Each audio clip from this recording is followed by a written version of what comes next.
21 लाख का चेक, माँ बाप का दर्द।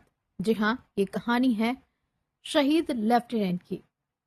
शहीद लेफ्टिनेंट शुभम की सम्मान राशि पर विवाद खड़ा हो गया है।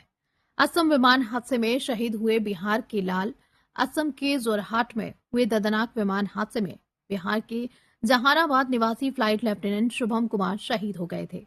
उनकी शहादत ने पूरे देश को भावुक कर दिया था। अंतिम संस्कार के दौरान हजारों लोगों ने उन्हें श्रद्धांजलि दी और उनके साहस व बलिदान को सलाम किया। उस समय पूरा बिहार अपने वीर सपूत पर गर्व कर रहा था, लेकिन जिस घर में बेटे की वीर गाथा सुनाई जानी चाहिए थी, वहां अब मुआवजे, रिश्तों और अधिकारों को लेकर सवालों का शोर सुनाई दे रहा है। मुआवजे की राशि अब विवाद की वजह बन गई है। शहीद के परिवार और प्रशासन के बीच विवाद तब शुरू हुआ जब बिहार सरकार की ओर से दी जाने वाली आर्थिक सहायता राशि शहीद के कथित पत्नी श्रेया राय को सौंपे जाने की जानकारी सामने आई। इस फैसले के बाद परिवार ने आपत्ति जताई और मामले ने मोड़ ले लिया।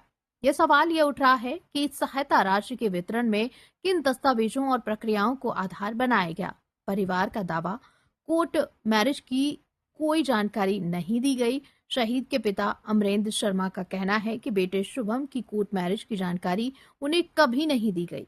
परिवार से पहले बताया गया था कि नवंबर में पारंपरिक हिंदू रीति रिवाज से शादी तय है और उसी की तैयारियां चल रही थी।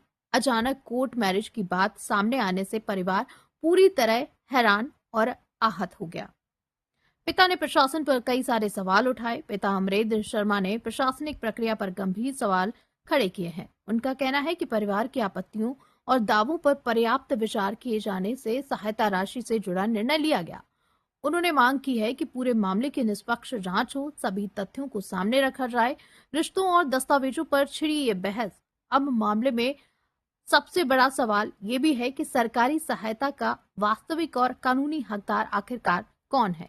शहीद के परिवार और कथित पत्नी से जुड़े दावों को लेकर बीच प्रशासनिक रिकॉर्ड, वैवाहिक स्थिति और कानूनी दस्तावेजों को लेकर बहस अब तेज हो गई है। यही वजह है कि मामला लगातार चर्चा में बना हुआ है। शहादत से विवाद तक का ये मामला है और एक ओर देश शहीद शुभम कुमार के बलिदान को याद कर रहा है, वहीं दूसरी ओर उनका परिवार मुआवजे और अधिकारों को लेकर संघर्ष करता हुआ नजर आ रहा है।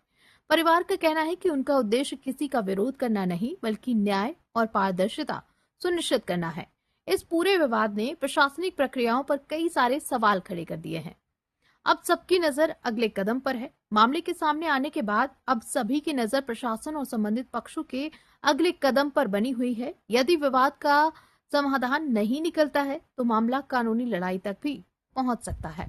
फिलहाल शहीद के सम्मान और उनके परिवार के अधिकारों को लेकर बहस जारी है, जबकि लोग पूरे मामले में पारदर्शी और निष्पक्ष समाधान की उम्मीद कर रहे हैं।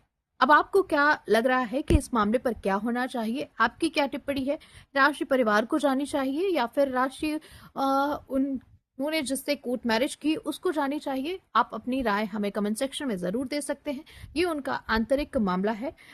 इस पर कोई टिप्पणी हम नहीं कर सकते क्योंकि परिवार ने अपना बेटा खोया है, तो कहीं न कहीं ये राशि उनके परिवार को मिलनी चाहिए। साथ ही साथ उनकी पत्नी को भी ये राशि थोड़ी वितरित होनी चाहिए ताकि जिस तरह से जिन हालातों में शादी हुई, उन हालातों का सही से पूरा पूर्ण जांच हो सके और जो उनके पापा का कहना है, उस पर भी विचार करना चाहिए विभाग को।